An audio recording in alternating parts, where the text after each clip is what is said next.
The joy of owning an old guitar is as much about the guitar as it is about the story behind that guitar. And this series of videos is about just that. Guitars with interesting stories. Burn it.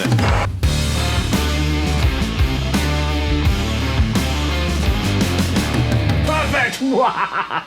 In this case, we've got what looks like a 59 Les Paul.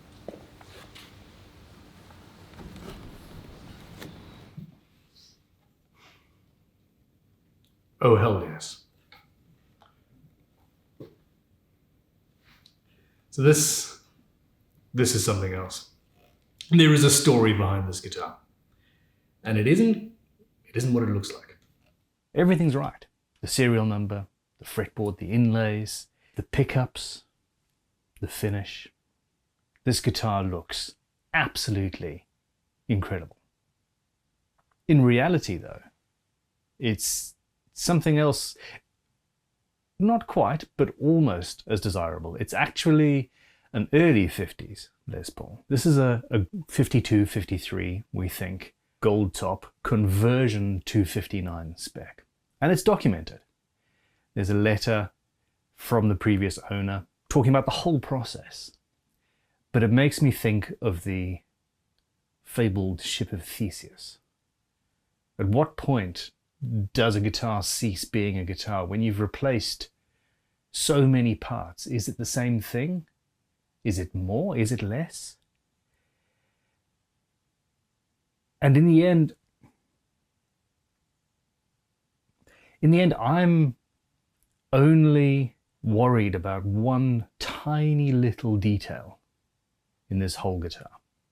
The instrument plays amazingly. It looks incredible. It feels wonderful.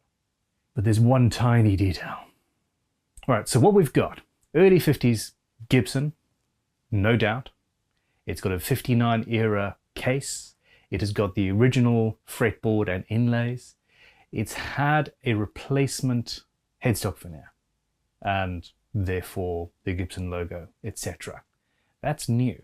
This gorgeous top, this stunning flamed maple burst top, that's new.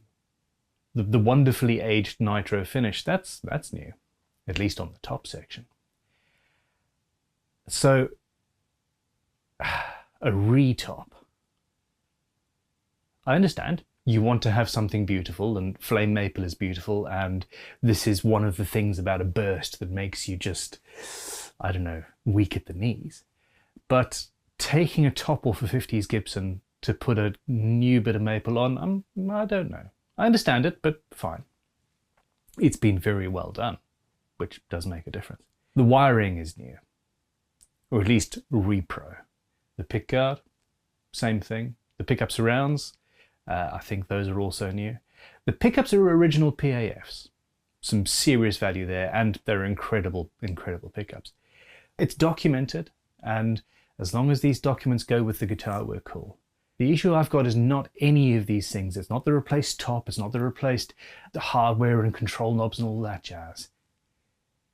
They've put on a 59 era serial number. What do you think about that? I don't know. The reality is the Gibson nowadays, this very second, are charging many thousands of pounds for a brand new version of a 59 Les Paul. Many, many thousands of pounds. And we're paying them. Hell, I want one. So the fact that we've got an actual 50s Gibson that's been converted to a 59 spec, that's got to be better than a modern repro that they're doing. The weight is there, the look is there, the finish is there, everything's there. I just don't like that serial number. But it's down to you. What do you think? Has the story of this guitar added to the guitar or detracted from it? Does it make it more interesting? There's a famous person by the name of Joe something. He collects 59 Les Pauls. I mean, this is well known. But he doesn't just buy every single 59 that he finds. That's not the thing. He doesn't just want a 59 Les Paul, he wants a 59 Les Paul with a story, or for that matter, a guitar with a story. He wants the ones that have been broken and gigged and battered and lived a life on the road and then spent 40 years underneath somebody's bed. This guitar is actually currently available. There's an auction going live at Gardner Hallgate in a few weeks' time, so here's the specs actually. Early 1950s Les Paul standard 59 conversion electric guitar. Faded burst finished with a two-piece maple retop upon original mahogany body. Buckle scratches to back, light checking and other marks, neck mahogany blemish behind the 11th fret, further minor marks. 59 range serial stamp. New headface veneer and logo, fretboard Brazilian rosewood with original inlays, frets good, refret. PAF humbucker pickups, electrics working, later potentiometers, switch tip possibly correct.